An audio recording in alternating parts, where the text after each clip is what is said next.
One of my one of my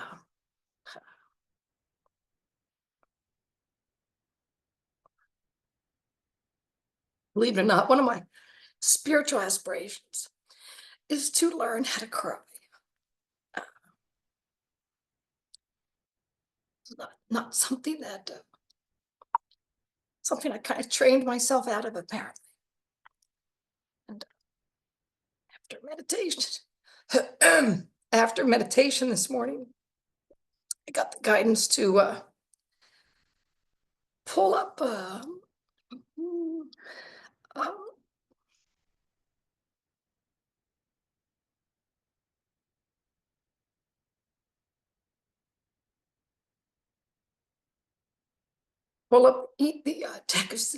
the text exchange I had with Shauna last Christmas morning.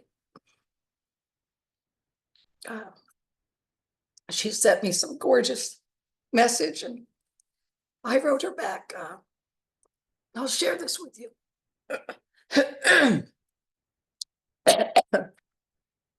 It says, hey there, how thoughtful and beautiful and loving. This is by far the quietest Christmas morning I've ever had. And it is gorgeous. The gentle sound of rain, the occasional call of seagulls,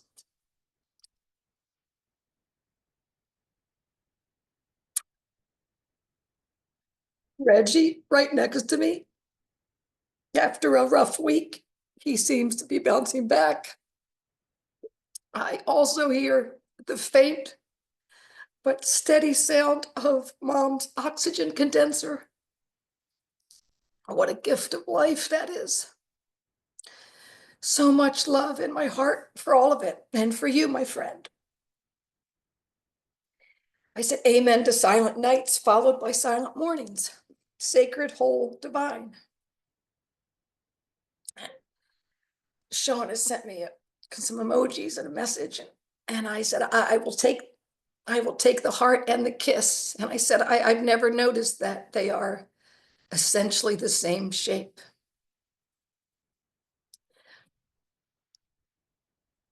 When you look at some emojis of lips, they are in the shape of hearts. So in this program, Heart Explorations, right? What I can feel is a very just strong call to presence myself and presence us all, if I could presume to do that. To what the opportunity is this day, these days, because we are all inevitably going to be in some situations that are wonderful. Like we're like, oh my God, this is so, and then we're going to be in these other, have you noticed the other situations come where we're like, what happens? Mind gets going. Mind says it shouldn't be like this. They shouldn't be like this. I shouldn't be like this. And what we all know is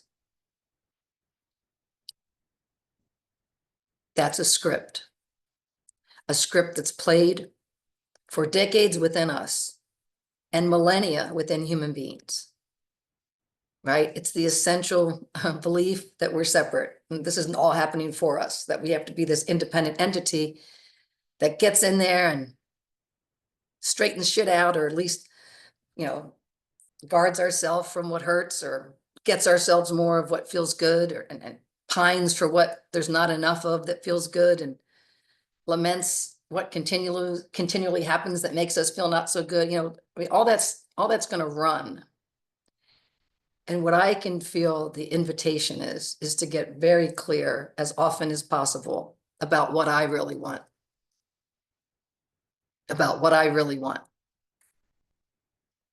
Because the call is to want it, to be in touch with wanting it in the midst, in the midst of mind pulling into a lower vibration, into a different story that inevitably will have you separate from them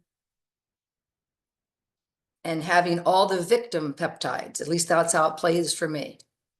That pull. And what's it called? The quote that we contemplated this morning on the Oh Holy Morning of the Oh Holy Night. I'll just read this to everyone. This is Dr. David Hawkins, this little handbook I have, which is called Dissolving the Ego, Realizing the Self. This is on page 108, which you don't need to know, but if you do, that's for you. I don't know why I would say that. The ego often seems to collapse in a piecemeal fashion. Once faith in the reality of the ego as being the true self is undermined, its dissolution has already begun. So check with yourself.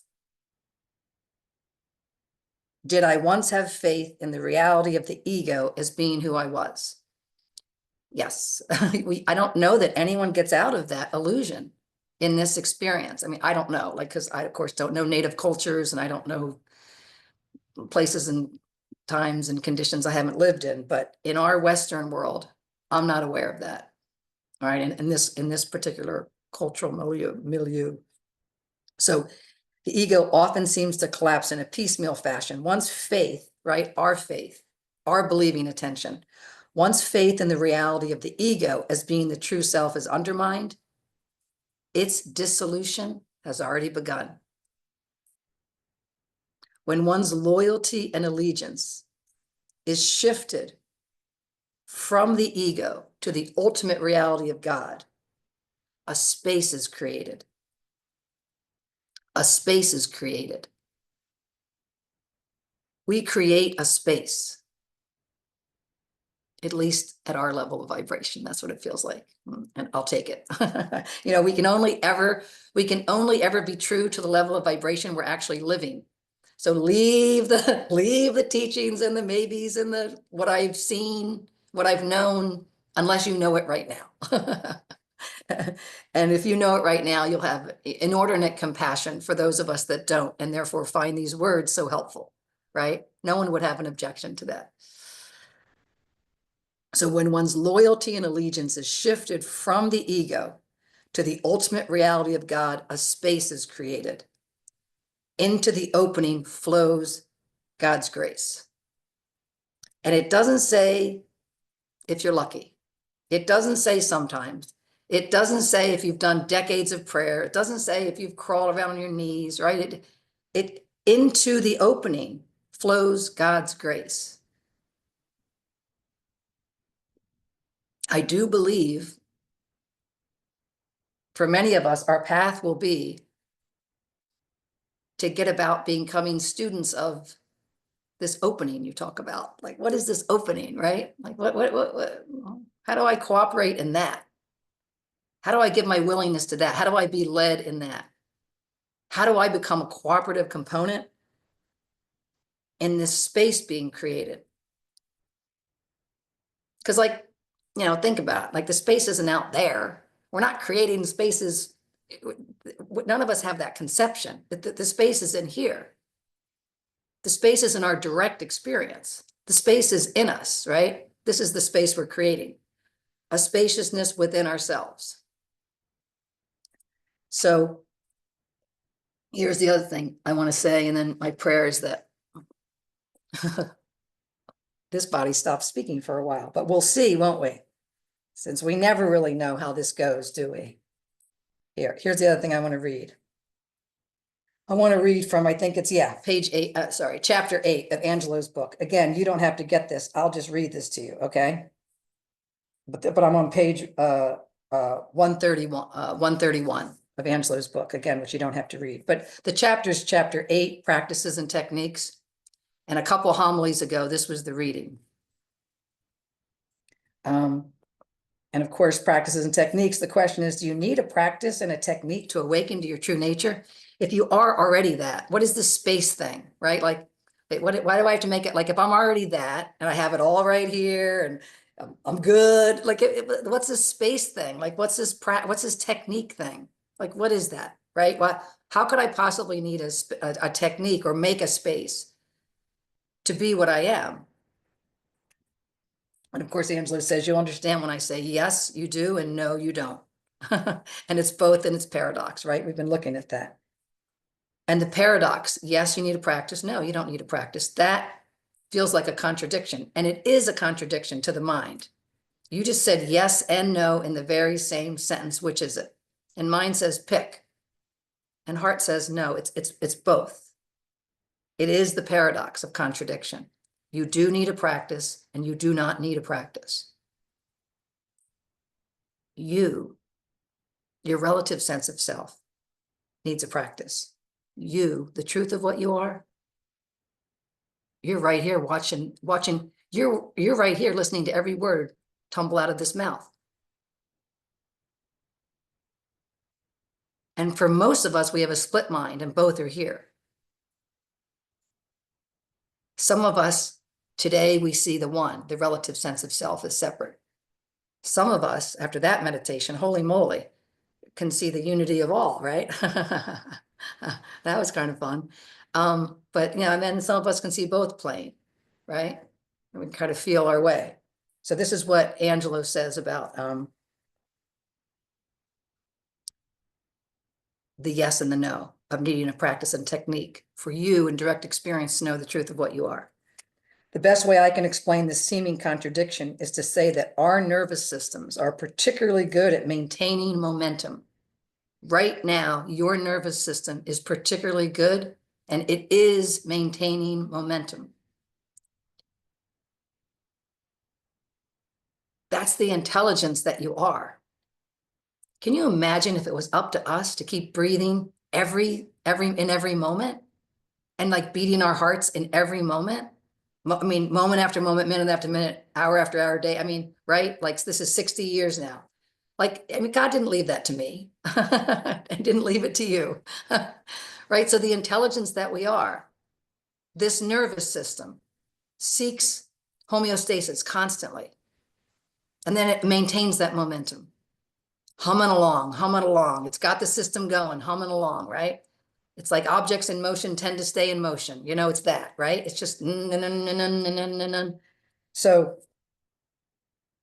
the best way I can explain this seeming contradiction is to say that our nervous systems are particularly good at maintaining momentum without needing to, quote, remind, quote, them to do so. There's no you in there going, yeah, drum up a false sense of self, get really tight about it, feel like a victim, generate lots of thoughts, and then just kind of stew in that, unknowing why you don't feel good today. Like none of us do that.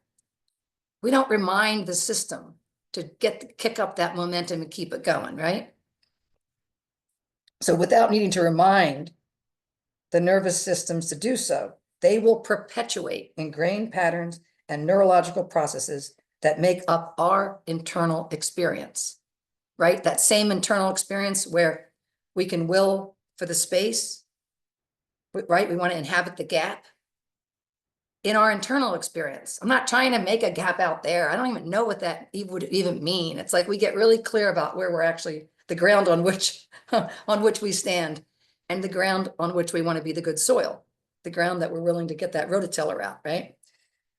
So without needing to remind them to do so, them being nervous systems, they will perpetuate ingrained patterns and neurological processes that make up our internal experience. This is especially true of patterns of thought that create the ongoing experience of separation. So if you were designing a brand new organism, and if the point of that organism was to live long enough to then have other organisms, to then have them live long enough to have other, if self-perpetuating life was your purpose, do you want that organism to just think it's one with everything and just lay down? And I mean, do you really want the lambs to lay down with the lions before there's been a shift of consciousness? I don't think there'd be any lambs left. I mean, lions get hungry, right? It's natural. It's just natural, right? I was over at my sister-in-law's the other night, and they have this little cat, and they're out in the woods. And they actually don't let the cat out at different times because birds of prey are known to swoop down onto decks and pick up. This is not a kitty, this is a cat, but still, right? Like, so it's like, it's just, I don't know, it's just like, wow, like nature's got it going on. Like, that's nature. That's just nature, right? Um, so, uh, so this is especially true of patterns of thought that create the ongoing experience of separation. We actually want those organisms to separate, friend or foe, you know, so that they keep living. It's in other words, say it's evolutionarily adaptive to believe you're separate so that you can assess danger and save your life and keep living.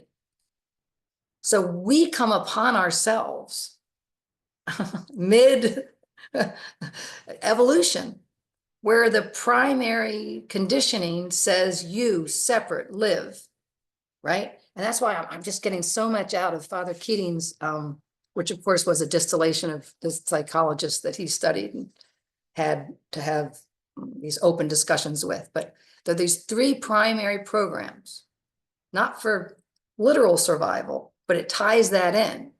These three programs for emotional happiness that we all build as children when we're not even there consciously to know that we're building them, right? We're still in that theta state, right? From last trimester to 7 years, we're just in this absorb, learn how to be in the tribe, learn how to be in the family, learn how to be in the family of humans, learn how to be in this crazy family. So we get some odd little adaptations, don't we? I mean, a lot of us, right? You did not sit and believe yourself. What, I mean, think about it. Oh, I'm not separate from anything. This is all just, oh my God, you just get run over. You were already run over like a Mack truck. Can you blame your psyche for trying to defend you from how that felt? And I did not even grow up in crazy ass situations. I was just in very, very normal suburbia with a father who was brilliant and manic depressive, and a mom who was stunned by early deaths and losses and couldn't feel a thing. And they both loving the best they could. And they passed on all these little proclivities for self-protection and self-defense. So innocent. I mean, it did the best they could, and they did amazing. And and it's a lifetime of work of this undoing, right? So these three programs for happiness: one, security and survival. Of course, they're false programs because every program is a false program because your true nature doesn't need protection. It's divine, but we forget. Okay, so the first is security and survival. The second is power and control. If you think you're in charge of your security and survival, the first thing you have to do is try to get some power and control and keep it. So that's the second program. Then the third program is esteem and affection. Am I getting the power and control I need? Well, I can tell by esteem and affection. Am I getting approved of? Am I getting loved? Am I accepted? Am I part of the club? Am I getting cleaved? What can I do to negotiate my membership in whatever this group is, right? That I am biologically designed to seek attachment to, right? Right? We, mammals, but we Homo sapiens, we live in tribes. So all that gets it layered in. That is the making of the psyche.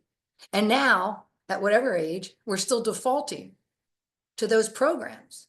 So I shared about this in Unfiltered, maybe a little more clearly, but one never knows if that's of interest this last week. So I think. I don't, of course, one never knows that either. So let me just finish reading this, okay? I just want to say that, and then I want to say this. Without needing to remind the nervous system to do so, they perpetuate ingrained patterns and neurological processes that make up our internal experience. This is especially true of the patterns of thought that create the ongoing experience of separation. And then here's the truth bomb, okay? Separation can never be found outside of thought. So even these three programs for happiness are programs of thought. I believe myself in need of security and survival. I've never actually perpetuated my own security and survival.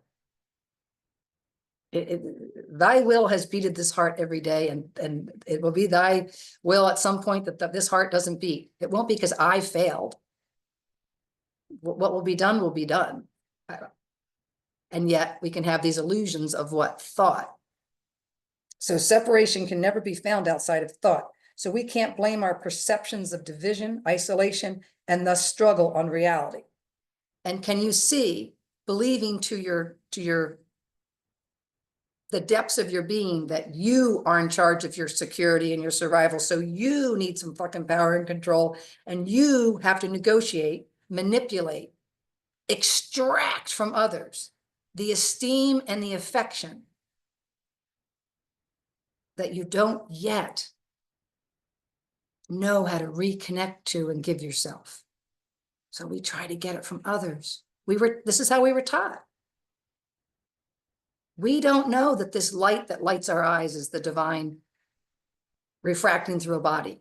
So we don't know just to connect to that light, sit and let all the peptides of the conditioning pass through so that they can dry up. So these little grooves, these neural pathways just stop becoming the quickest way to get the fluid going around, however that works.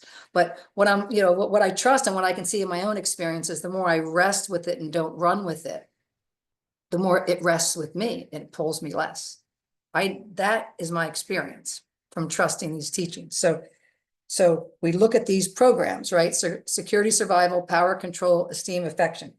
Are they not perceptions of division, isolation, and thus struggle? Right? They're edifices of thought.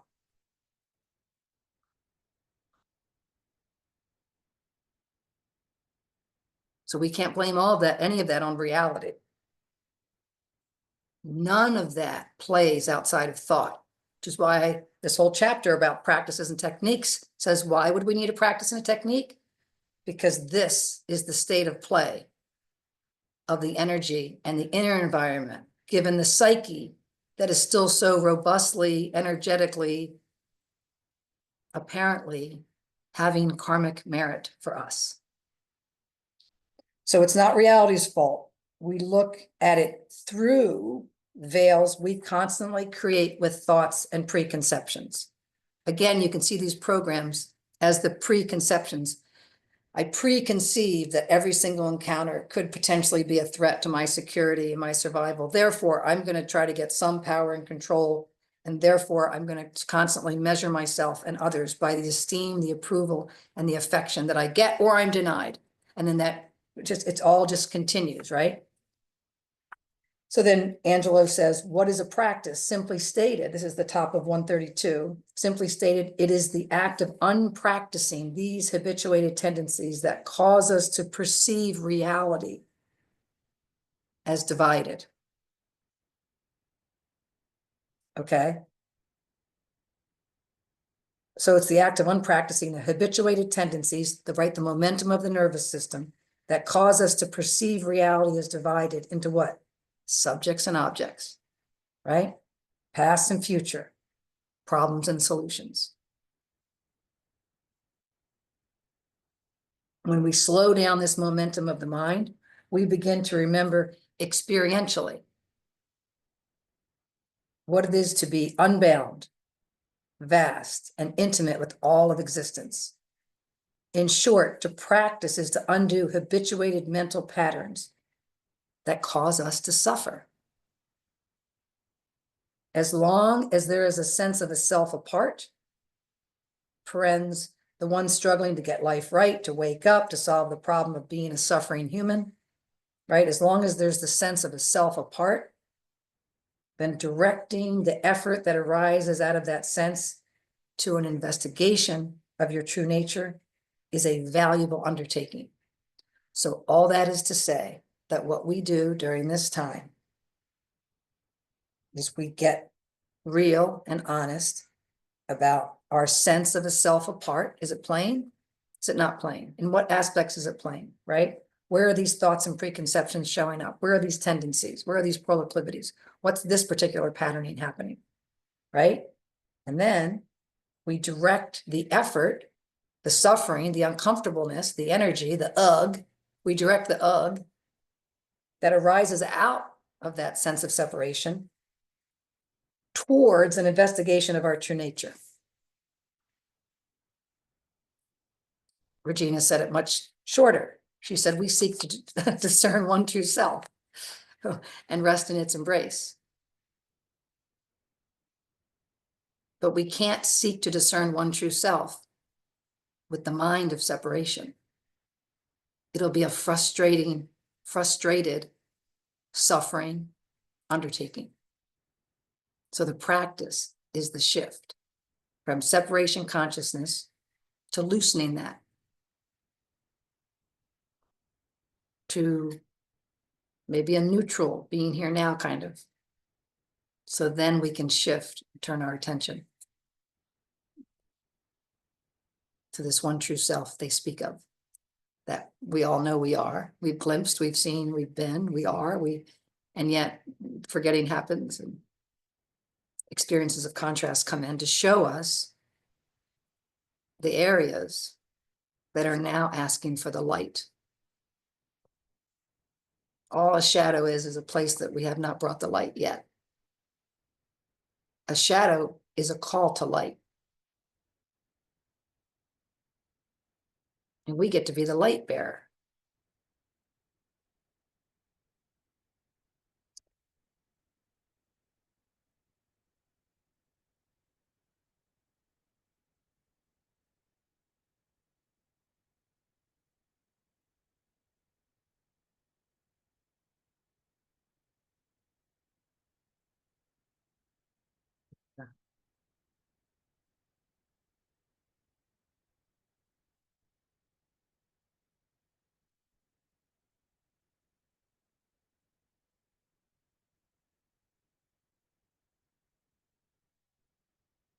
Where do we go next?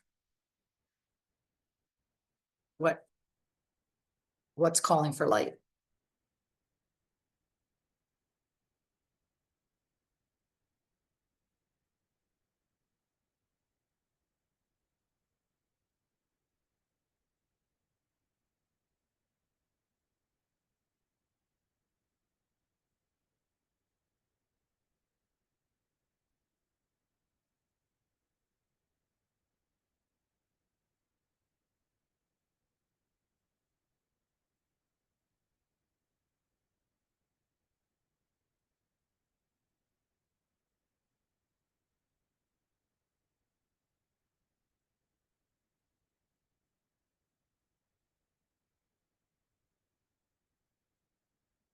Lisa. Um,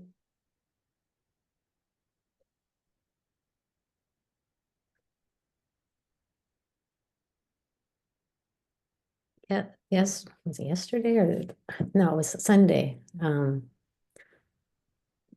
During Freedom Sangha, we were doing just some welcoming prayer. We were doing the um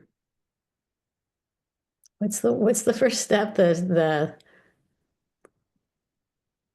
sinking in. Thank you. Okay. Yeah, well, focus, feel, and then that ends with a wait, focus, right? And then you feel it, name it lightly, sink in. Yep. Yeah. Anyway, we were doing that. And what came up, I mean, I think, it just, there's just movement here of things just continuing to just sort of, looking at things deeper and what's being suppressed. Um, and it was all I could identify was just this deep, deep ache. And that, of course, mind wants to label it or, to try to get to the core, to get to whatever. And it was really just, I had to just kind of keep being with that. And I had a sense, which I've had, again, it's just energetic, sense. And just, I've had a lot, I mean, for quite some time. And at times I have glimpses of it, but that's something that just sort of has always been there. And that, or since this form was born with it. And it's funny because I've done different like energetic, uh, modalities or whatever. And just, I've had times where I just there was like I sensed that when I was born, like what it's like when I was born, that there was like this incredible no to it, like immediately, like it was just like no. And again, I think so. I guess all this is just like, I'm just,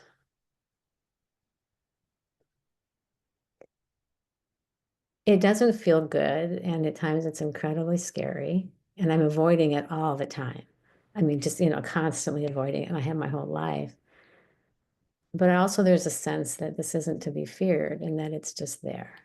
And um, to be experienced, um, it's just sort of part of what is. And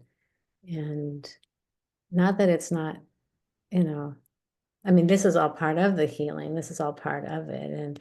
Um, but I don't know. And, even as I share, I mean, like my body is just going crazy. I mean, the fear and the constriction and yeah, just because it's, the not knowings and everything. But yet there's also just a sense of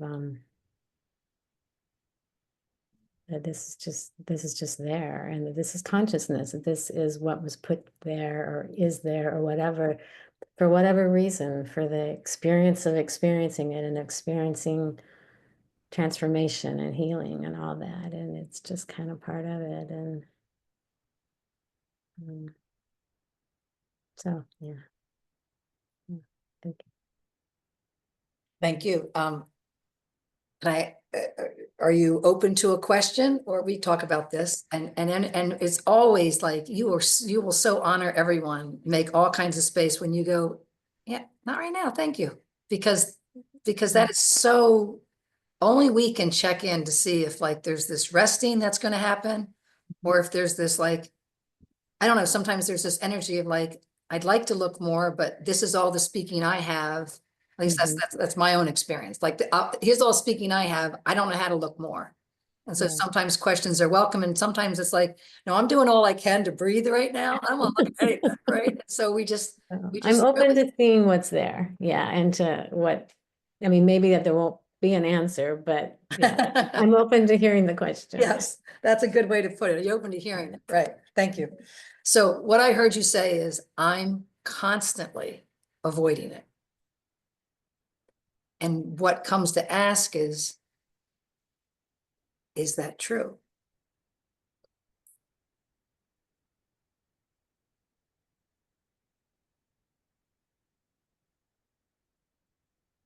Well, it can't be avoided because it's always there. But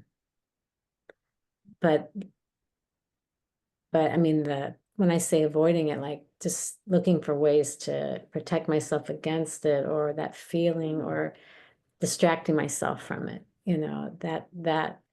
um, or just trying to suppress it, I mean, that's what it is. It's just the suppression has been, to me, feels like that's the avoidance of it. And it feels, because it feels, at least to, like say to itself or to, to that like quote separate mind, it feels so overwhelming. It's like I just can't imagine being with it. And I can see the capacity to be with it is growing, but it's just, yeah, yeah, a lot of the times I just don't feel, or mind just keeps saying I can't deal with it or whatever, and so then I just kind of, well, okay, let's just turn on Netflix or something. But yeah, So what I heard you say very clearly is mind can't imagine being with it. Mhm. Mhm. Why it's saying that while heart is holding it all.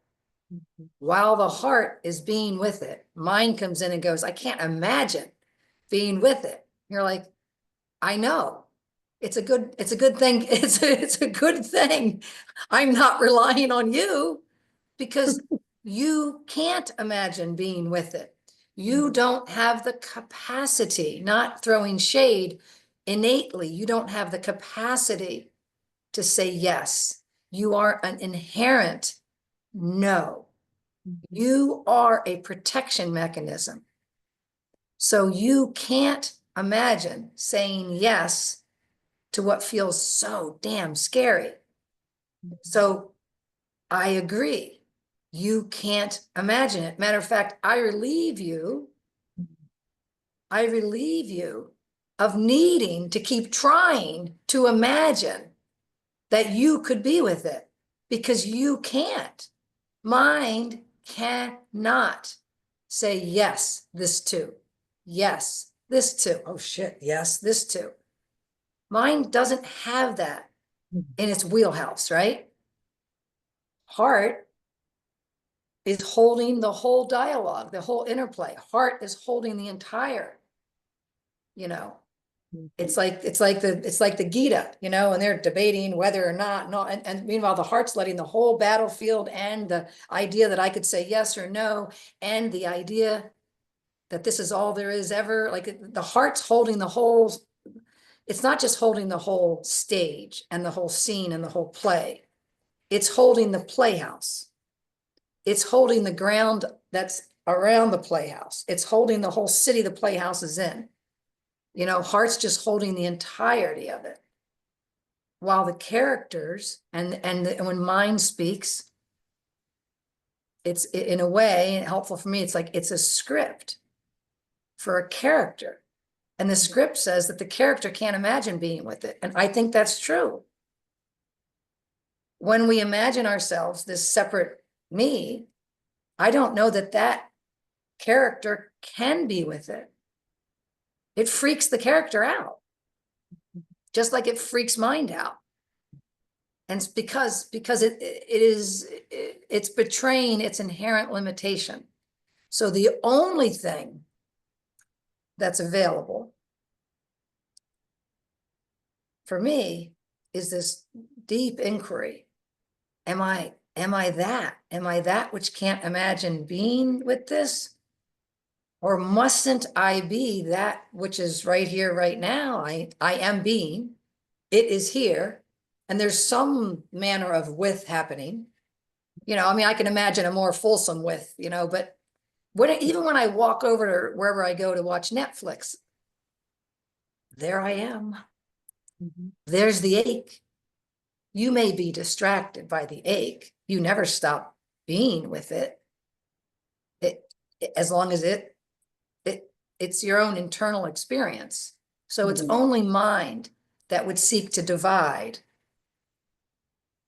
what is inherently and experientially confirmable as whole. In other words, we can't divide from ourselves. We can only believe we can and therefore should. And that causes pain. Like we're right back to where we met, right? Intimacy with the intimate. Intimacy, undivided to. I can't not be intimate with my pain. I can only believe I can divide from my pain. And when that belief is seen as belief, there's me, the presence, and there's pain. Tight spot, uncomfortable. And yet I can think I'm constantly avoiding it. But really, it's just rolling through like a freight train. And I'm doing my best to kind of breathe, move, and continue to do what it is I'm called to do. Sometimes rest, sometimes move, sometimes interact, right? I mean, showing up to life, right?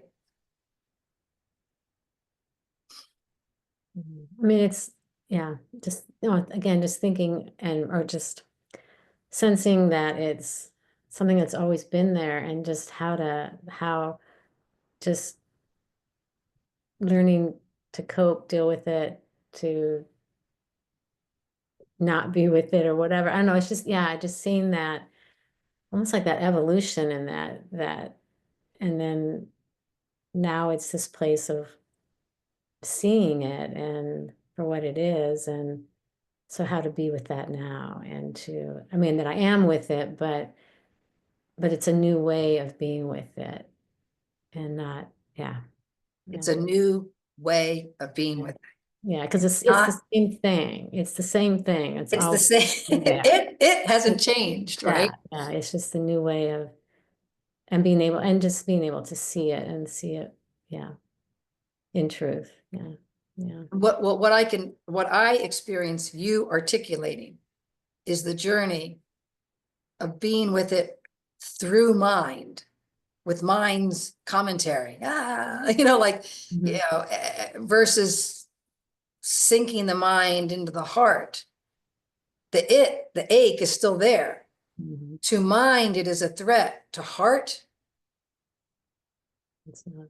it's what is. There's check. I mean, when I check, mine's got lots of stories about everything. When I check heart, I don't hear a story. It's like, yeah, it's, it's, Mhm. it's like a nod. It's much more of it's like an acknowledgement. It's not a blindness. It's not like I'm gonna love it all no matter what. No, it's just like it's very tender. It's like a tending. It's like yeah. Mm. Thank you. So what am I? Am I the mind? When identified with, it is so painful. Or what we use in this program is the symbol of the heart. What if the truth that's available to me is I am the heart? How, how does the heart knows how to be with everything differently than the mind? If I were the heart, what would this being with feel like, look like, be experienced? Like what, just that very gentle, because like you said quite aptly, the ache is the ache, right? Mhm. It's the what it means about me that is the suffering. The ache, I join you in saying it is pain. Like, so I'm not crying anymore. I still feel enormous, like I would say, heaviness in my heart, and an ache that feels like it goes like kind of under my sternum, but like up inside of it. So that is still here. Mhm.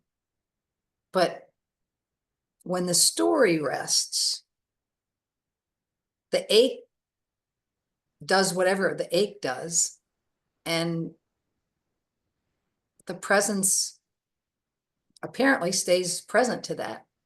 I mean, words kind of break down, but those are the words that come to point to this experience. It's funny, like one thing I notice is, not for the first time, but just it's like sort of like this spiritual victim.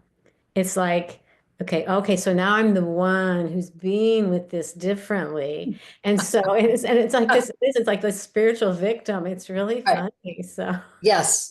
Well, mind's job is to generate scripts that make sense of what the nervous system's doing. Mhm. The nervous system's got momentum. It's going to fire and wire. Anything, the least bit uncomfortable is going to be a cue of not safe. So there's going to be then a generative narrative, right? That's going to come. And so we're right back to inner Ramana. The only question is where, because the what's happening. The what is already happening. We've all noticed the what is doing its thing. We are not the what, but we can be the where, is how inner Ramana puts it. And if that is kind of awkward language because we haven't just contemplated it, then am I the mind? That definitely objects to this. I mean, there's no question. The script says no. Or what if I'm the heart? What if that's my bridge identity right now, the heart? What would that be? And see, when I do that, I don't know how this works, but somehow the mind likes having a place of orientation. So if I can feed it a new script, like maybe I'm the heart, it feels like that allows the nervous system to receive a cue of safety. And it seems like it allows the mind to go, all right, we can work with that. Okay, mind. You're out. Heart, you're in. Okay, heart. Okay, the heart holds it all. I mean, it kind of like reminds you ever see like, what was it, The Player, where every time they pitch something, they were like, I don't know, here's the scene, this guy, that guy, who are we gonna do? Oh, Julia Roberts, let's get Julia Roberts. Like, so like, you just feed it this new character, the heart. It's like, I know what we can do. I can work with that, the heart. Okay, the heart holds it all. The heart is, the heart love, like, all of a sudden mind is like, has some new thing to build a script around. And so that's what a bridge identity is, right? And we just kind of watch that. Why not? And we might not buy in all the way, but anything that brings comfort, that points towards truth and brings comfort is truth. The truth available to me right now. Can I be humble enough to take that? Thank you very much. Sold. Right? And can I trust myself to know what brings comfort and points towards truth?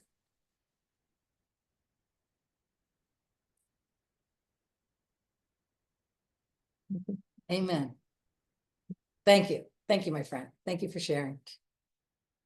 Thank you for that. It's a gift.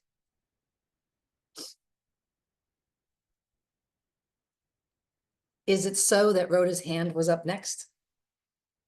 Yes, thank you. My order seems to work now. It did not work at all during the retreat, but it's back. Oh, good. Look at that. That's Look at always that. fun. So many things came in to share while you were and Lisa were exchanging, but the first thing that came in that I am really wanting to look at for myself, and then I'll get back to the shedding the light on today, was I heard Angelo say in a talk earlier to stop trying to get the mind to cooperate. And something about that very specific language, it just really, I could really feel the resonance in what I saw for myself that I wanted to shed some light on. Especially as I was listening to the exchange between you and Lisa, because there's so much momentum, as Angelo describes it in the book, so much momentum to these habits, this nervous system and the way it reacts. And what I'm noticing is that there's an unconscious feeding mechanism happening because I keep trying to get the mind to get in line. Like, stop arguing, stop resisting, stop. Like, that deep resonant no that just lives in us, I'm trying to get that to cooperate. Like, stop saying no. That's insanity. Like, that's the insanity that I have been approaching with. And I couldn't see it quite so clearly because what I heard when you said, what is there that is there is light to be shed on? I've been watching this belief. Tomorrow we head to Texas. We are finally doing my mother's celebration of life this week. And since my mother's passing, there's been this like sort of frenetic undercurrent of terror. And it doesn't have to do with the fact that my mom died. It has to do with the fact that I must be next. And I've been kind of watching that flavor keep coming up and keep coming up. And like, I keep noticing it happen in discussions. Like, the character really wants to talk about it. Like, what is, I'll see myself in a conversation with Dave and I'll hear the words like, but I'm so afraid I won't know when I die. Like, what the fuck? Like, that is like, what is happening? Like, what am I trying to, like, what is happening? But as I watched it, what I have noticed is when my grandparents started passing, I remember very distinctly being afraid for my parents because that meant they were next. And that was the thought process. And so what I'm starting to see is this kind of like, there's been some fear about death forever because, there's a belief that I'm a body. that lives pretty strongly. And it just feels like I'm being smacked in the face with it right now. Like, you are the body. You are the body. Here, let me show you. You have a heart monitor. You're doing stress tests. You're in the hospital. Let me show you that you are a body. Like, that's what feels like I'm getting slapped in the face with. Mom died. Now you're gonna finally go do this celebration of life. And yeah, it feels like light is being shed on this belief. And I'm just bringing voice to it. That's all. Just bringing some voice to it, because I notice I'm trying to get mine to cooperate. Like, stop believing that. Well, all I can do is see it. So you open to a question. You, of course. I can see that I'm trying to write this down, would you?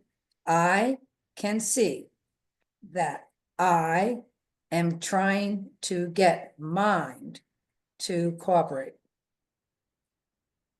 Okay. I can see that I am trying to get mind to cooperate. Cooperate. Okay. So the question is, and I mean, like, I really mean this gently, but it's going to sound sarcastic, right? But I don't mean it sarcastic, right? Because this is allowing the nervous system to stay with so much momentum that you would describe it as frenetic undercurrent of terror, right? So I want to be really gentle. Something believes this. It's believing embedded in the system. Yeah. So I can see that I am trying to get the mind to cooperate. And the question is now, which one is you? Which of we've got several choices now. Yeah.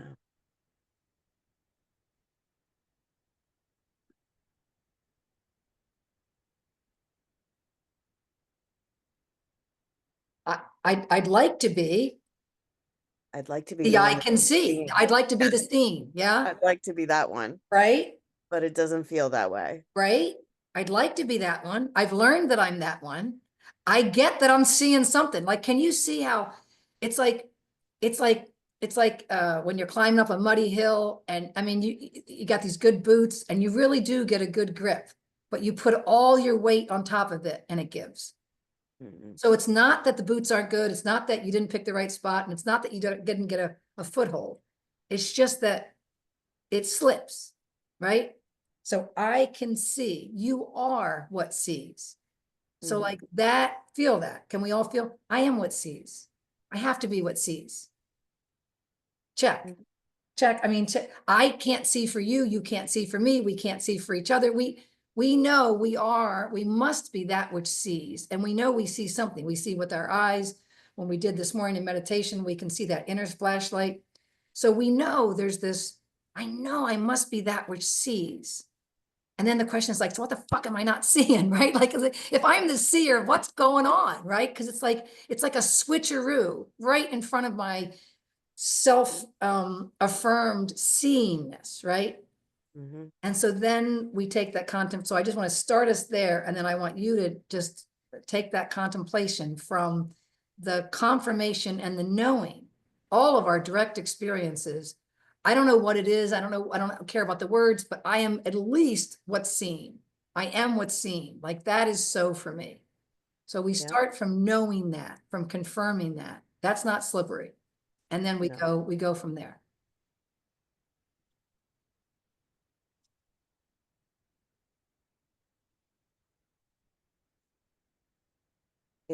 It feels as if attention just goes right to the one that wants to control the mind. Yeah. Yeah. And it's not that one is a solid one. It's just it's just what feels like attention has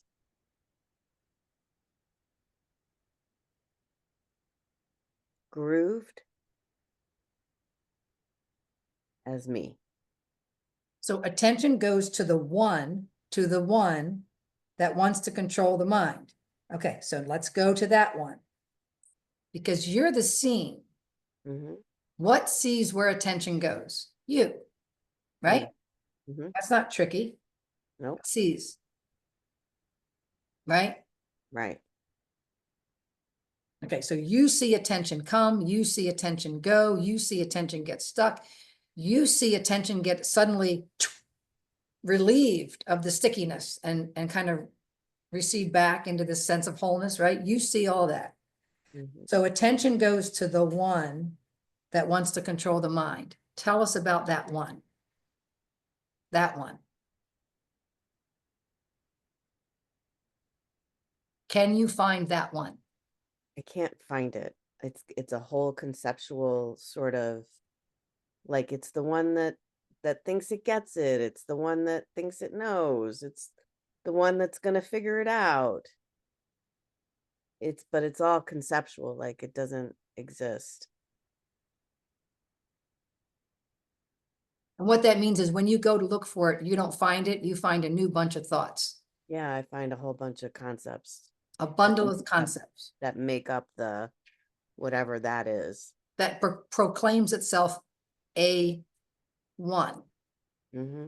Or in the original sentence, it co-opts the word I. I can see that I'm trying to get the mind to cooperate. That's the same one that wants to control the mind. Mm-hmm. Sometimes it says I, sometimes it calls it the one. But can you see that embedded is always the creation very quickly of an object, Mm-hmm. whether it's a me or whether it's the one, right? Because it feels a little more spiritual, but it also feels a little more accurate to call it the one. Do you see how you already took a step towards clarity? You're no longer allowing it to use the word I, right? Yeah. First sentence is, I can see that I am trying to get the mind to cooperate. The next is, I can see attention goes to the one. So what I learned to do, I have no idea if this is helpful for anyone else. I trained myself I don't know when Manuela did her satsang, many months ago. Matter of fact, I was in Florida. So Yeah, over a year. Mm-hmm. A year ago. Right. Okay. She said these words, at least that's my memory, and I haven't listened to it since, but the making of a me. I can see the making of a me. So she started to use, instead of an I or the one, she started calling it what it was. I could see the making of a me that blah, blah, blah. I can see the making of a me that preferred my husband didn't snore, if you remember the satsang. Yeah, I remember it. I could see the making of a me that preferred my husband did this differently. And I could see the making of a me that wanted to take a pillow and put it over his face. And, like, I can see the me that wanted him to stop. And so I have to go, what do I have to do to sleep? I can see a making of a me that's going to be crazy tomorrow. But she called it the making of a me. And that was so helpful for me because I put big M, little O, and then put the M-E in, what are these called? Quotes. So like when I would do my mind dumps, I'd say M-O, and then I'd quote out me. M-O, making of me, making of me, making of me. And that was very helpful, that little adjustment. So attention goes to the one that wants to control the mind.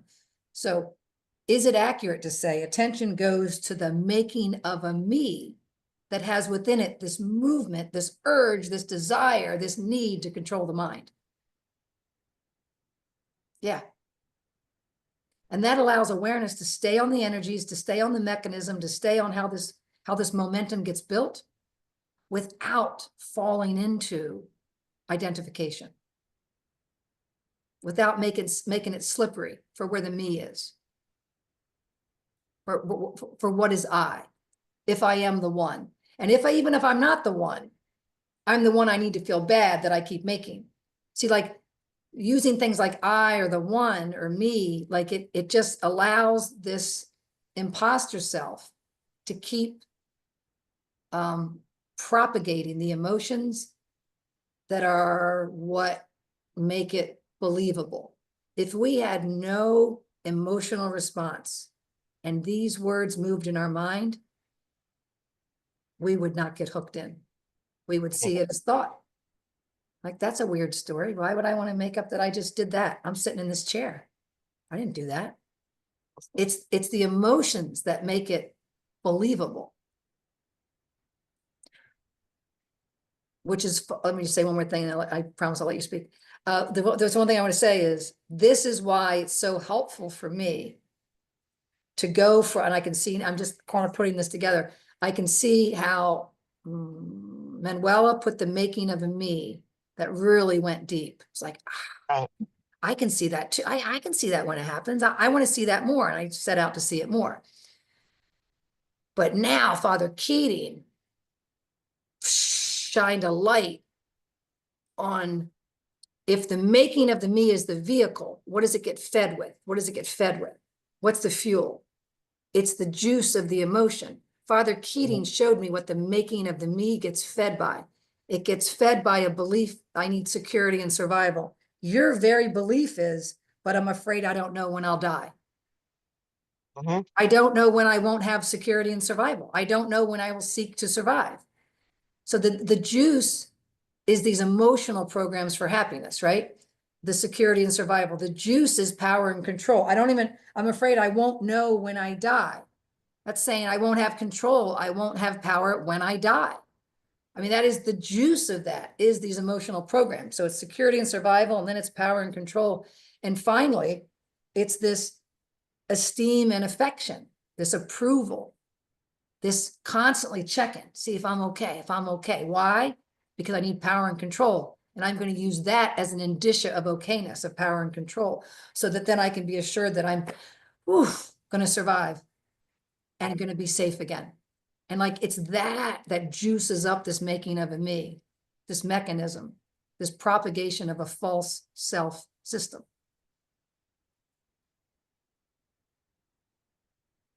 The desire for cooperation from all of this is the making of the me. Like that whole, because I heard it in what Lisa was sharing too. Like there's this, there is this idea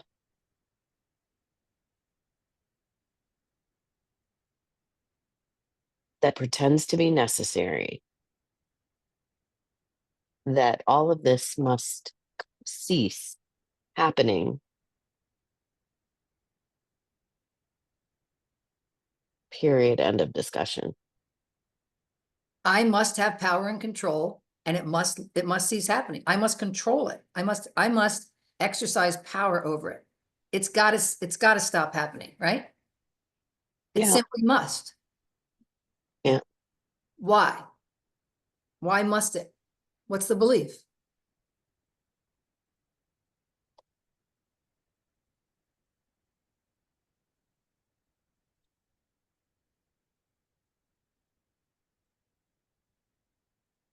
It is not the eye that is watching, but there is, I'm going to see if I can use the words, making of a me that feels like it's not going to be okay. And it's not going to be okay means it's a threat to To my its security, existence. to my security, to my survival. Yeah. It's a threat To its very existence. to the Yeah. very existence, which is the primary emotional program Yeah. of the psyche. Yes. The power and control is in service of security and survival. That is my very existence. And when that's believed, you better believe the nervous system's got a lot of momentum about that. It's geared to survival. It's a survival mechanism. Yeah. That's the intelligence, right? It's actually, the false self-system hijacks the natural intelligence, the survival mechanism of the system for its own survival, its own believability. It's Yep. making of a me, a false self.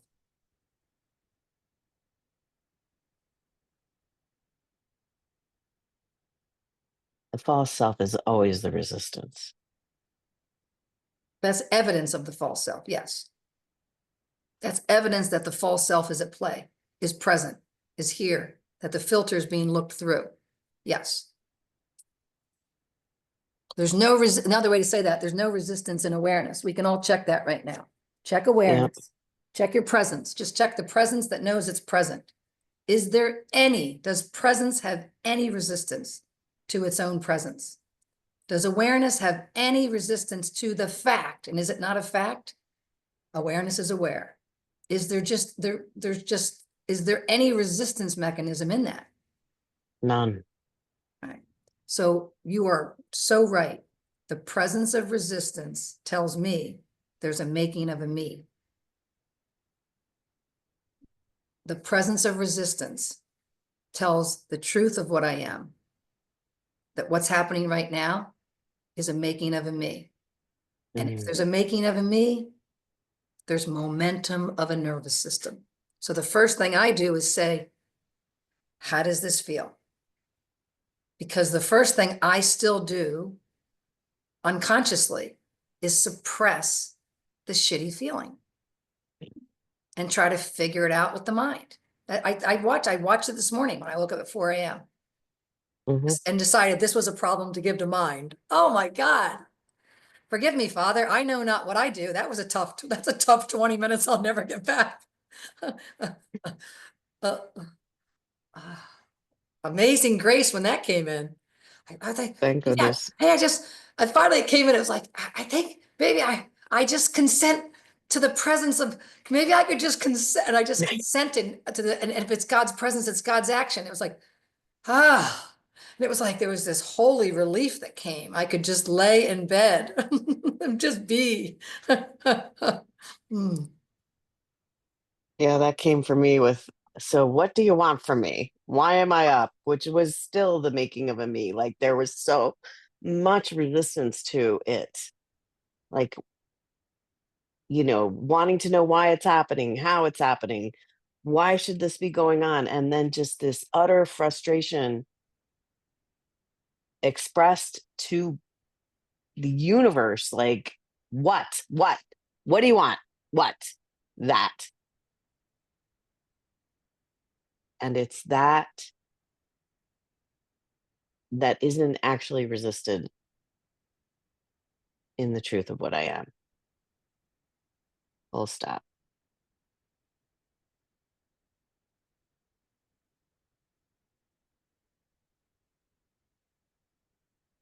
Thank you.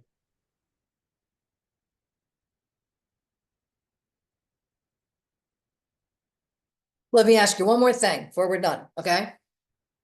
Let me read this back to you, and I want you to tell us your wisdom or your inner guidance.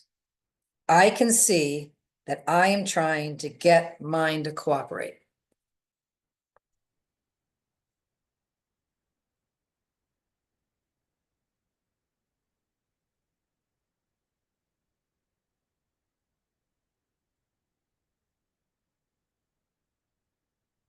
The word can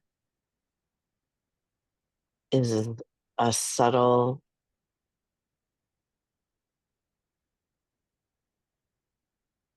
sense of doing. I see is probably the most honest portion of that, of all of that language that was shared. Not most honest, most authentic, most real.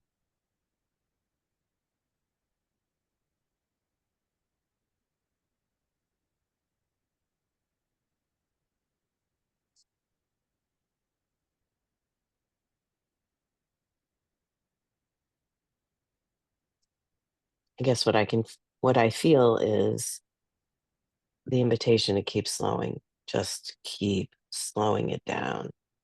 Keep feeling, keep being. Keep is even too strong of a word. Just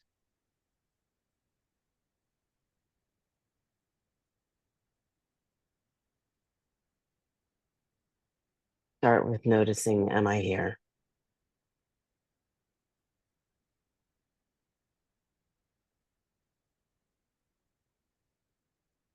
Just don't try to move beyond that until that becomes apparent, because that's always here.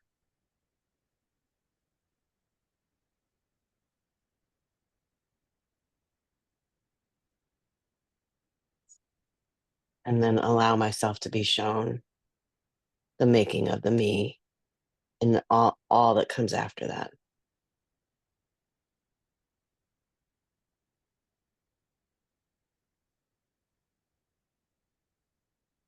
Thank you. Yeah, thank you, my friend. And you know, the image that comes in for me that will not be at all helpful for any of you that don't know baseball. But the image that comes in for me is, you know, it's all about like the pitcher, right? And they pitch the person at bat, right? So in baseball, someone's got the bat and they're in a really particular spot. And in baseball, someone swings and they make contact and there's a play, the ball's in the air. If you're a base runner and the ball's in the air, you don't Run. immediately just start running like crazy for the next base. You No, don't. You wait until you see if the ball is caught. You let the play play. And then what do you do if the ball is caught? You have to go back and tag up. Yeah. You have to go back and tag the base you were on before you can proceed, before you can run, before you can advance. You have to go back and tag up. And that's what I hear you teaching yourself with Am I Here? You're teaching yourself how to tag up. Ball's in play. Maybe it gets caught, maybe it doesn't. Doesn't mean you have to, you know, you're not going to spend your life standing on the base. That's not what base, they don't just stand on the base. No, they might come off a little bit. I mean, it's a fluid situation, right? But as soon as that ball's caught, as soon as that recognition is there, that's the ball getting caught. We go back and we tag up first before we advance. We go back and we tag the bag. Then we can advance. We go back. Here is here. I am here. Presence is present. Is present? Is awareness here? Whatever it is for you, you tag up before you advance, before you take your next move. Yeah, that's the image that comes in as you were sharing your wisdom. A great image. Thank you. Thank you. Shauna. We got this day started right with a little baseball metaphor, didn't we, huh? That was awesome. I know John, Joe, and Rhoda and I, at very least, definitely saw that one. Thank you. And first, I just want to say there's nowhere else I'd rather be on Christmas Eve than with each of you. I'm just in love with each of you. I just love you all. And also for your, and I just deeply, deeply love you exactly the way you are. And your ability to be honest and vulnerable and cry gives me permission to do the same. I love you, my friend. And then, no surprise, exactly what we're talking about is what I'm looking at the last couple of days, guided to look right at that sense of a separate self. How does it show up? The making of a me. Particularly, I'm guided to look right at what takes everything personally. So I'm walking around and something jabs in my belly. Look. First of all, I'm just feeling it right now. Look right at that sense in me. It's my belly. What is it that's taking it personally? And without thinking about it, just look at that. And then whenever it feels right, look at the actual thought that was taken personally. And that's the gift.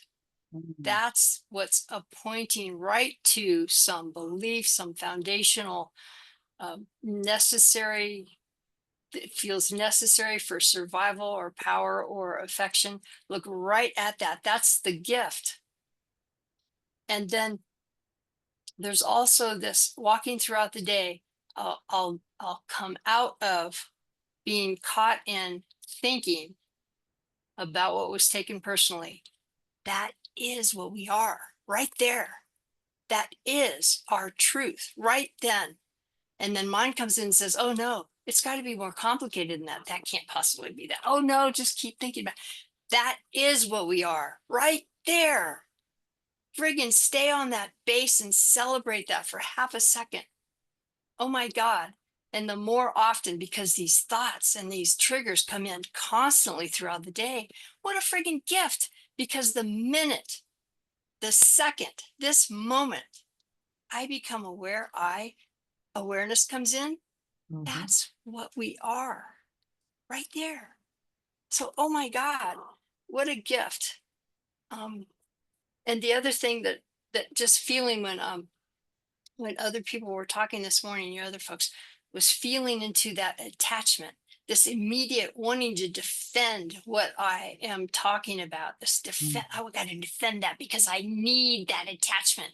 It's like, oh my God, it's so friggin' sticky. And just feel that, allow that to come up, be with that.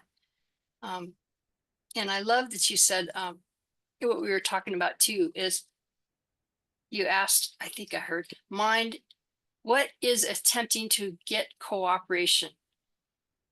Mind is, it's attempting to get cooperation where there is none. There is none. It can't.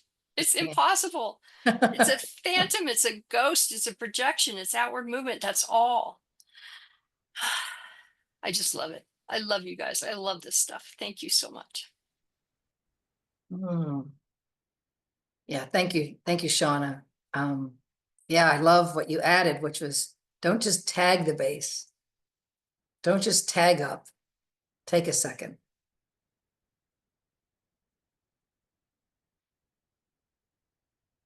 Take a second.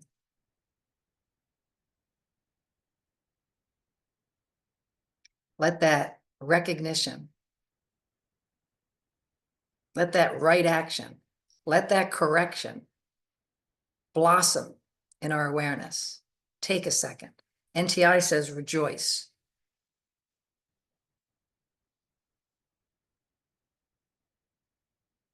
And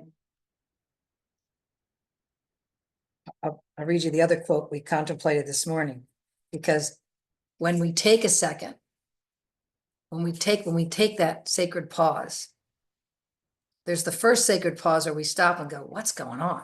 We inhabit that, but there's a second sacred pause, isn't there?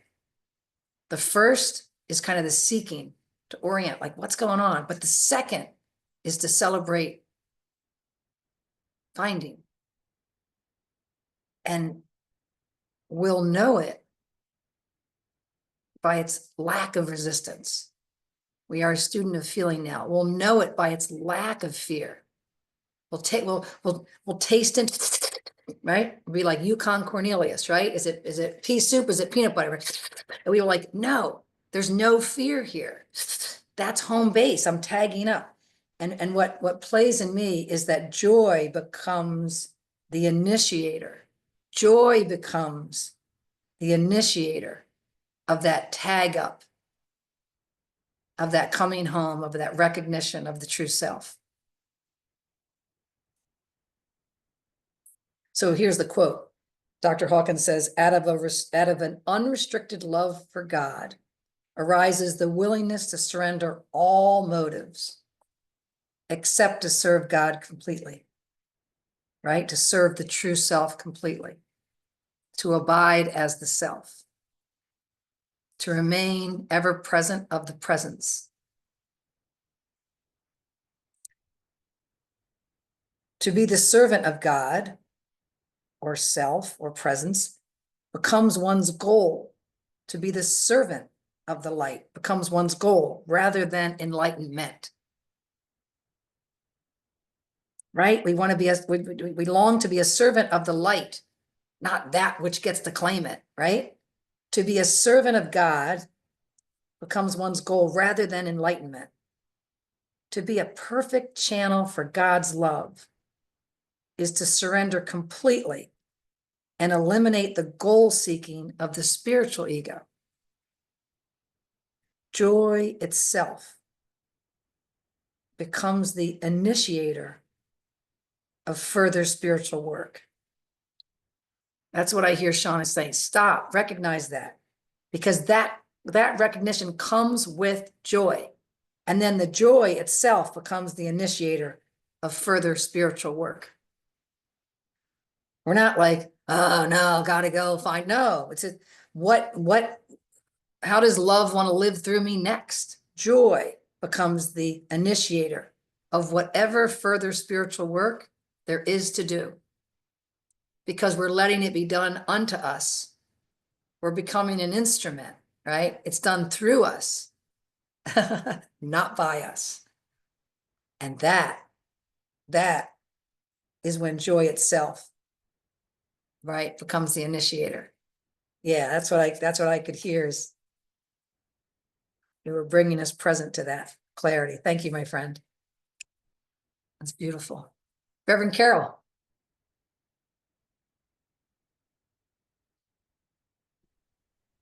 Good morning.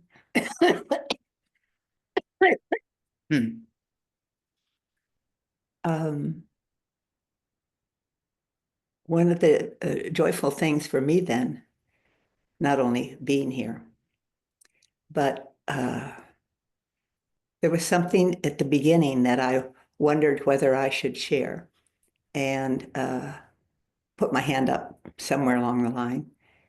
And I can see as people shared the beauty of how everything works together.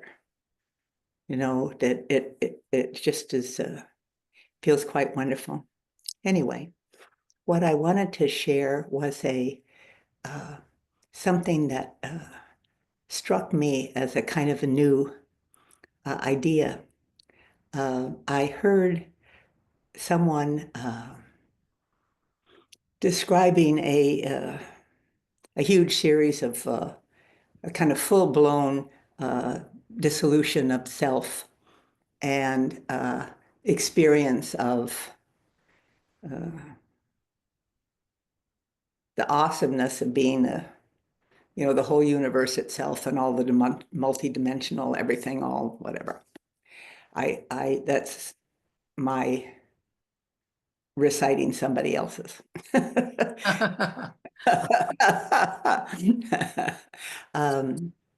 I don't have permission, or I would read a very beautiful thing about that as well.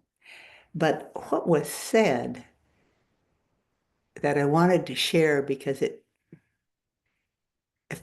because it's important to me, I think, and because it seems as the hours unfolded, touches so many of what was said, which was as this seeing came upon the person, or this understanding, or this realized that what was seeing was the me, was the true I, was that, not the personality. And what was said is the personality, the Carol character or the whoever it is, isn't what wakes up. That's why the going to the mind or trying to do something about mind doesn't matter. It's that the personality self doesn't wake up. And so much of our trying or needing or all of the things seems to me might be focused there. He said, it's like the ocean wakes up to itself. The ocean wakes up to what it really is. And the personality self is like a surfer on the wave. And the surfer continues on the wave. But the allness, knowing there aren't any problems, that awareness makes it very much easier for the personality. In this case, the person said it's like an old dirty coat that mind was wearing, trying to figure everything out, all of the things you've said about the effort that it takes. And you just drop the coat and continue, and the personality's there and doing what it does and interacting, you know, as it does with people and everything. But this awareness of the multidimensionality of the allness that we are, and the incredible freedom of the choice in each second, in each minute, to what are you experiencing now? And all of these things can be chosen that we're doing. And it's just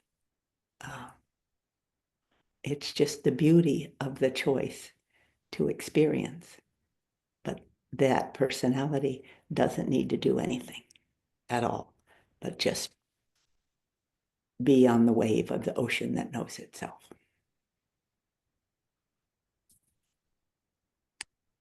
That's it, I think. Thank you, my friend.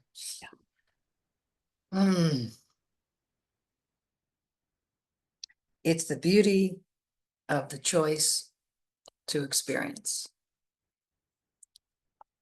To the extent that choice is made from the all, right? From fundamental okayness, it's, I would imagine, a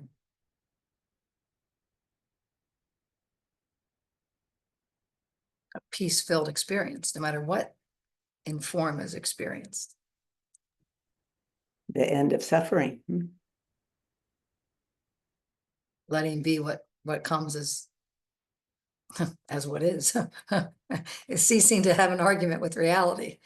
Feels awfully appealing, doesn't it? Yeah, and I love the insight that the personality doesn't wake up. We, the true self, wake up from any sense of being the personality. Beautiful. Thank you. Amen. Marisol. Good morning. Hi, everyone. So good to be here with everyone. I've just been very moved by the theme of today's gathering and the sharing.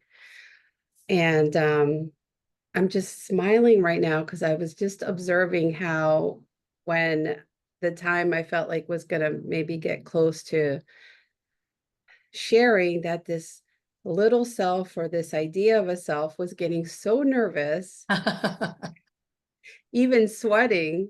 Yeah. And I'm kind of chuckling while I'm watching it because it's like, because it feels like it needs to say something profound. It needs to, get it right. It needs to say perfect. And the whole time it's just, what's been coming up for me is just the surrender, surrender, surrender.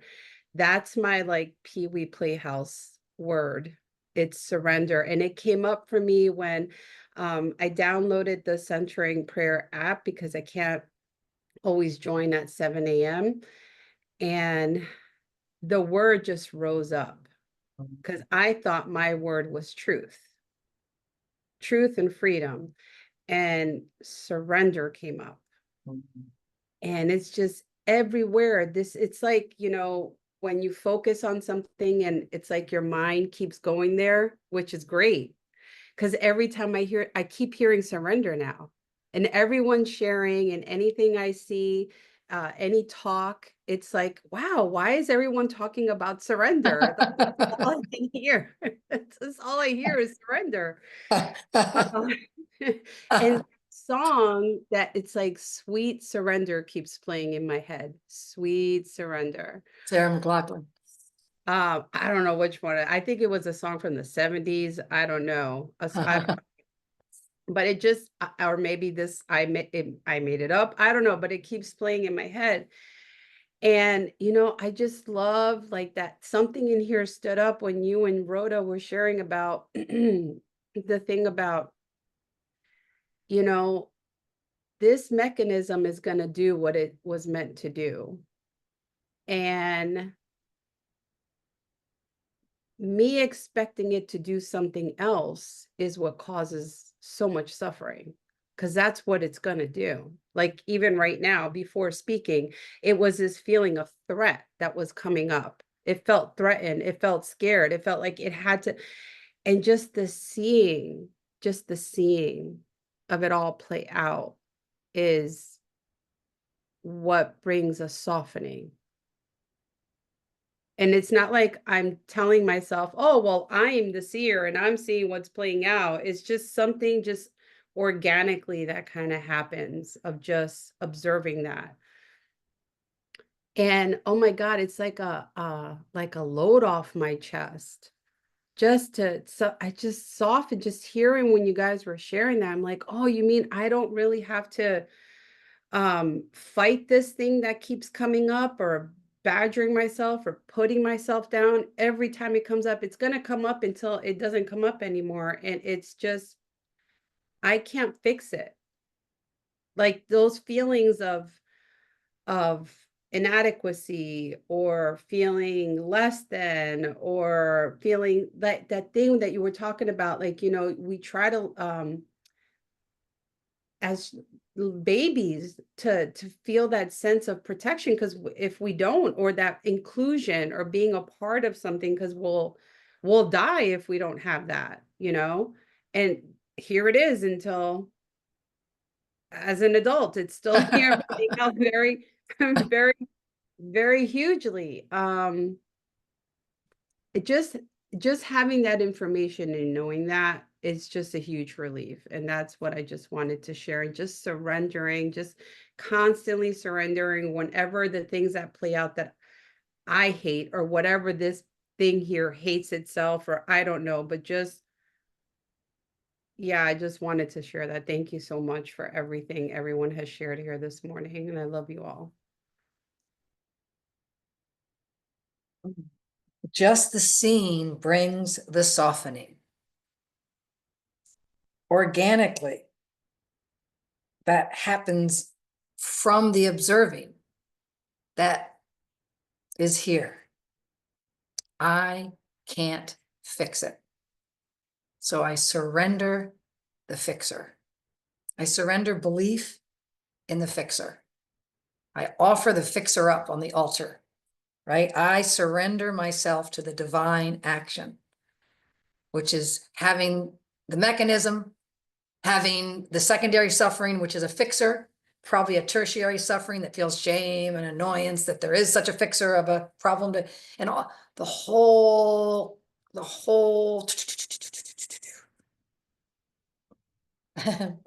gets surrendered ongoingly, no longer believing it's one and done. And wasn't it 2 weeks ago? And didn't I feel better? And what the hell happened? Like that dog won't hunt anymore, because that's a concept, right? It's a conceptual rendering of a time that is not now. It's an idea. It's a thought. And we stay here. It's the most amazing thing about this present moment. If you're surrendering, you're present. You can't, have you noticed? You can't surrender the past. You can't surrender the future. You can surrender the ideas of past and future that arise right now. So if you're surrendering, you're present. And if you're present, it may be available to recognize that what you are is this presence. And the presence has plenty of room for a personality, but it certainly doesn't need it. It's presence. It's present to a personality. It's present to a thinning personality. It's present to a roar back of a personality, the divine action. It's present to that falling away and making the space we talk about. And then it's present to grace filling that space.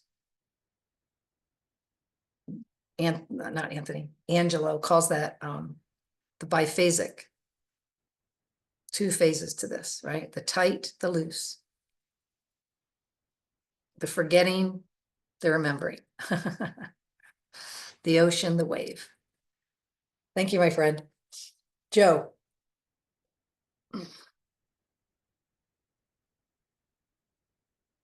Thank you, Anne, and every other blessed soul that has shared this morning.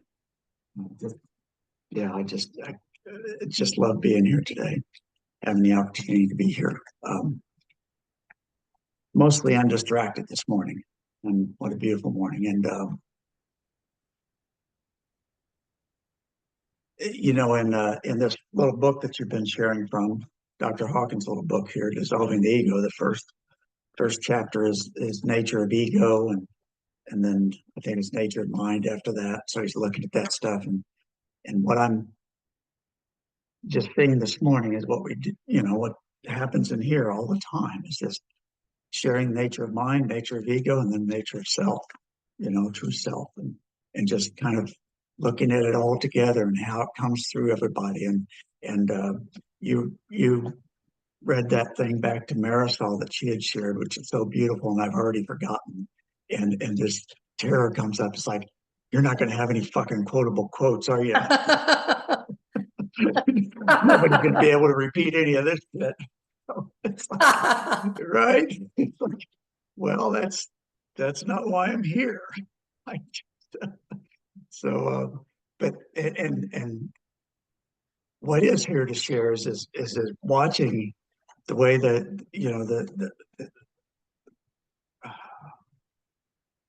mind operates here, at least, is that when you open so beautifully with just that authentic emotional expression of what was going on, you know, and you just, you know, it's just so full, and the tears were coming, and then you shared about your experience with not being able to cry, right, and however you know, it turned to that, and mind is going, because there was no tears close to the surface here. The mind was going, you know, she's just really more authentic than you, because you just can't cry, do you? You know, and you've been with me enough in retreat and La Vida to know that this character cries a lot. And every time that has happened around people, it's like, what are you doing? Why are you? Be a man. Come on, be a man. This is not manly at all, right? So it's you know, it's always doing the critical stuff. There's one of the things in Dr. Hawkins' book is that the primary underpinning of the persistence of negativity is the ego's secret payoff from negativity, the juice. The secret payoff is the ego's only source of energy. And I saw that recently. I thought, wow, it's its only source of energy. But what's really interesting is that he doesn't say that you don't counter that by being real positive. You know, let's give it some fucking positive energy, because where does that come from? Oh, look at me. I'm the positive person now, right? Look at all these other negative people. I'm the positive person, right? He says, so it sees forgiveness as well as compassion as the enemy. So it's compassion and forgiveness and then what you know, what Marisol was sharing about surrender too, just surrender. That's the counter to the ego's juice of negativity. And so and that's what I'm seeing, this idea that, oh, you're not as authentic a Dan because you're not crying, or, you know, God, you cry all the time. Be a man. Both of those are very negative. When I believe it, it's giving the energy to the ego and the making of the me, which has been pointed out. And then another thing that's coming up right now is that the Father Keating prayer that you read earlier. No, I'm sorry, it's a Dr. Hawkins quote about, I forget exactly what it was, but it's about making the only motive to be of service to God, to be of service to the self, not to become enlightened, you know? And what I've seen in that just very briefly, but very clearly, was that the desire, the real strong push to be the quote unquote enlightened one, or as Carol put it, to have the personality become enlightened, is where a lot of that competitive stuff comes in. The idea that you're not as authentic as another person, right? That feeds, it's all part of that same feeding mechanism. To be of service to the one true self, to be of service to God, is a very, here's a paradox, it seems very personal. It's like Joe's going to be in service in a different way than other people are because of whatever circumstances. And that feels very genuine, very whole, and very authentic. You know, there's a relaxing into that when I can turn to that. Yeah, so I appreciate the opportunity to express that. And one of the things that I would like to share is that when Rhoda was sharing that, that the contemplation between you and her, with the sharing of, I can see that I am trying to get mine to cooperate, and then kind of, as Angela would say, unpacking that together, the way that you two unpack that together. And then as I was looking in here, it's like, because that didn't seem like a foreign idea to me. It's not like something that Rhoda made up. And I don't get which is, it wasn't a foreign language. It's like, oh yeah, but I never looked at it. It's like, let's look at that. I didn't think I looked at it. But in doing, inner family system work for a while now, and there was a time when it seemed like, I thought, well, it seemed like it was separate from the work that we do here, the spiritual work and all of that stuff. It seemed like it was separate. It doesn't seem like that anymore, because when I was looking at in here, what I saw was, I can see that I am trying to get mine to cooperate. What is the one that wants to get the mind to cooperate? What I've seen in here is inner family system breaks the psyche up into ego, up into kind of components. And the component that I've seen, one of them is the planner. What it showed up as is originally was the planner. You got to plan things. You got to do this. Got to take care of this, and it runs. But what it really is a controller, and it's fear-based, because you have to stay within the lines. You get out of the lines, and then shit happens, and it's not going to be good. Okay. And this thing over here that's running all the time, you got to control that, because that's going to get you out of the line, right? So it's fighting against one part of the mind's fighting against the other part of the mind. If that makes any sense. The other part of the mind, that it's the main thing that the controller wants to control, that I've seen within me, is the rage aspect. The rage aspect that was the way they pointed out in inner family systems, is that these aspects were born at they got frozen in time whenever they were born. So at like 3 or 4 years old, whenever this abuse happened, the rage character couldn't express itself. It got suppressed, and it's still in there thinking that it's still the same time, right? It's still to remind it, going compassionately, right? And with a forgiving attitude, a compassionate attitude, a caring attitude, and just, let them express themselves how they do. And then ask if one of them's out of line, ask them to say, okay, you're going to have to wait. The planner will often say, okay, you're going to get some time, but it's going to be at like 11:30 this morning. How about if we take 20 minutes, 11:30 this morning?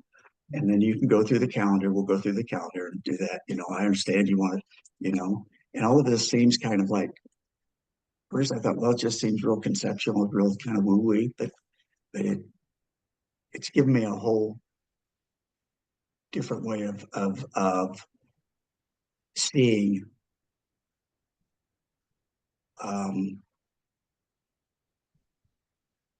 all of that stuff that has gone on inside, you know, realizing that it had a purpose, like we've all talked about. Its purpose was to protect this, right?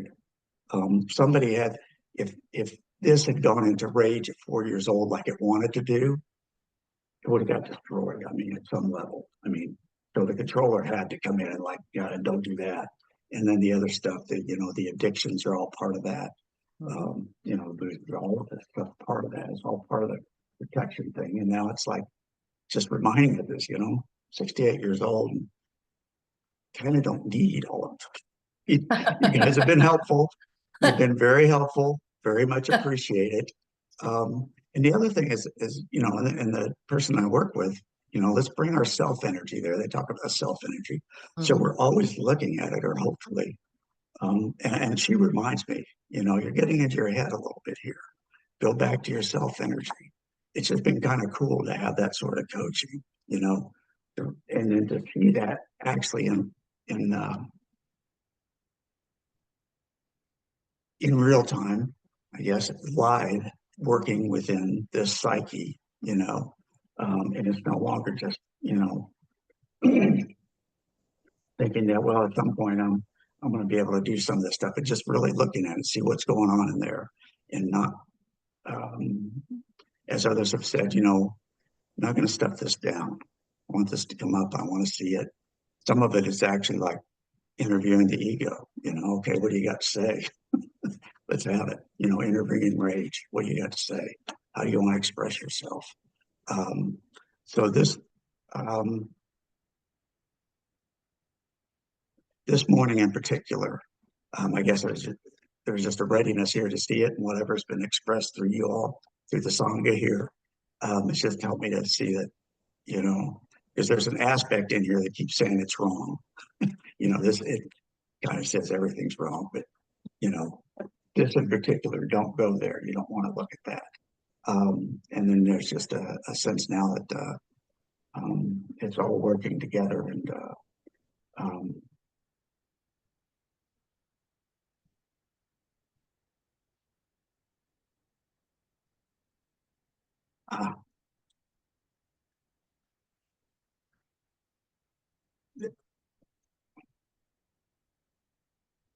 the tagging up image.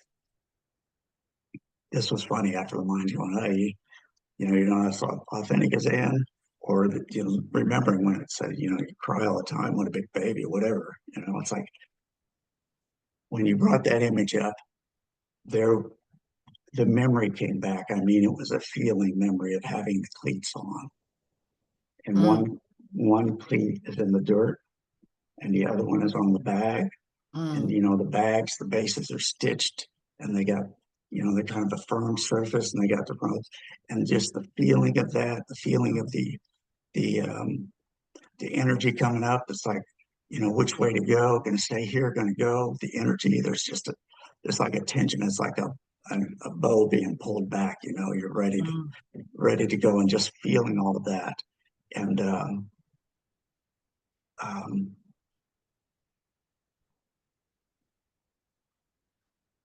yeah, it was just the joy of being in the field, playing the game. You know, the mind never let that. I mean, the mind would, you know, well, you lost or whatever, but it was there. I mean, and it's here now.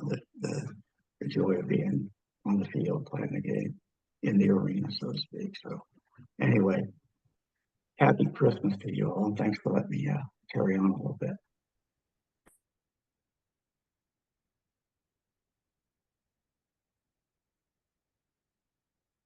Thank you, Joe. What you bring alive for me is not just the joy of being on the field, but how visceral the knowing is when my foot was on the bag.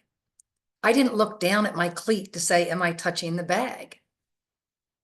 You know? When I was on that base, I knew I was on that base. Like foot could be on that base and I could be totally open to what was happening in the field, right? It's not like I had to look, okay, my foot, it's my foot. There's a certainty there. Just like there's a certainty when we touch into that self energy, when we anchor into that self energy. There comes a time, when we learned how to play ball, right? Oh, look at your foot. Oh, it's an inch off. But like you didn't make that mistake all that often because there was a security. You trained into your system the instinctual knowing when your foot was on the bag, when your cleat was right there on it. And it actually did it not become something you used to push off? Did you not actually at some point start to use that to get your jump, right? So not just there's tension, but the bag became that which propelled us on when it was time. Yeah, beautiful. Just a beautiful, visceral remembering. Thank you, my friend. Thank you. Kate. Hello. Sorry, it's getting dark here now. You are officially Christmas Eving us. Yes. Thank you. I need to go and wrap lots of presents. Yeah, I just it's so funny, like, because I came in late, and that's part of what I want to share about, but all through, mind was going, you have no idea what is going on here. You don't know what they're talking about. You don't have a clue about this. And it was just hilarious. It was just like, what are you talking about? Anyways, that was brilliant. And also just I had an incredible glimpse this morning when I was doing centering prayer, where I was completely lost in thought, right? Saw it and realized, I don't know how I I didn't realize it, but realization happened that absolutely nothing was happening.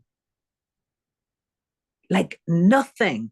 It was like that was nothing. And I can't remember what that teaching is or who said it or whatever, but I'm sure loads of people have said it in different ways. But then when I am thinking, nothing is happening. And it was just so like, wow, yeah, I could feel it, it was like, oh yeah, it's complete blank. So yeah, so that what I saw that very clearly. But yeah, I just want to say out loud as well, because this is really important for me to hear, is that over the last couple of days, I've really been listening to guidance about, where I should be going, what I should be doing, whether to speak or not, and this is all around kind of the Christmas celebrations, different parties, different gatherings, different family, things happening. And I've really been following it, and being really like open to just, just going where I'm guided to go. But earlier on, right, so I was here, I knew this was happening, and I had,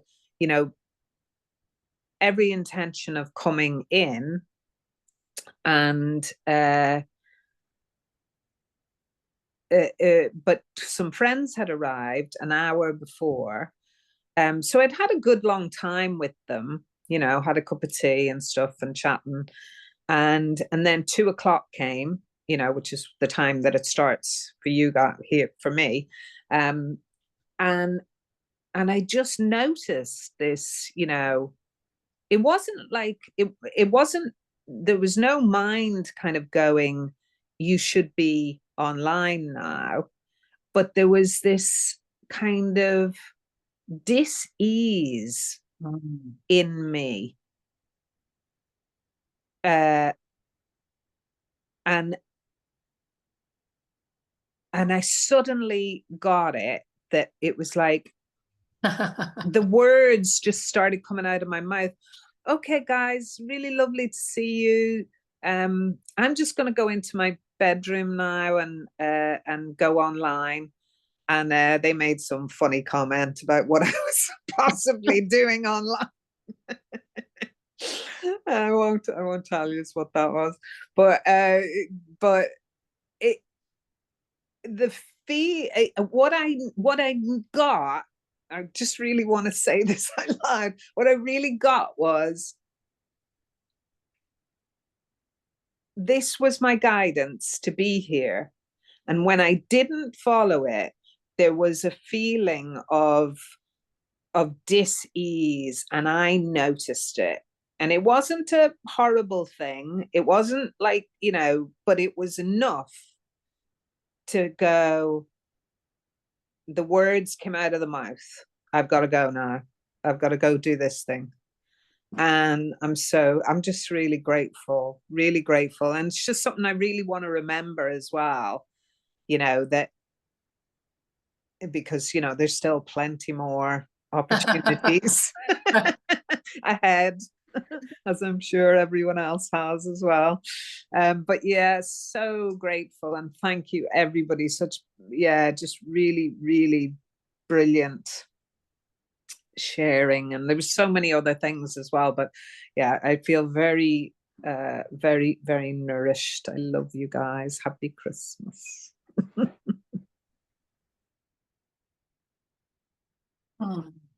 Thank you, Kate. NTI Luke, how shall you pray? Praying is the unceasing act of thought. With every thought, you pray for everything or nothing at all. Your Father is the extension of love, and his love has been poured out upon you. It is his only gift. Anything that is not of the gift of our Father is of nothing. And so it is meaningless, and it has no value. Lay that aside and accept the gift given to you by our Father.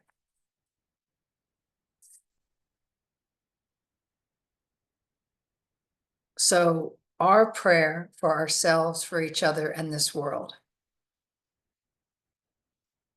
is that we both love with our whole heart. At the same time, we lay the gifts that are not love aside without ceasing. Because prayer is the unceasing act of thought, and we are actually always praying for something. And we are called to be the prayer for love. And we go forth. And we thank each other for following the true calling of our heart and accepting the gift and thereby becoming it, and therefore being the offering of it in the world. Mwah. I love you. For those of you called, we'll see you tomorrow morning for meditation and all of that. I want to hear a voice that I'm hearing. I said amen, sister. Amen.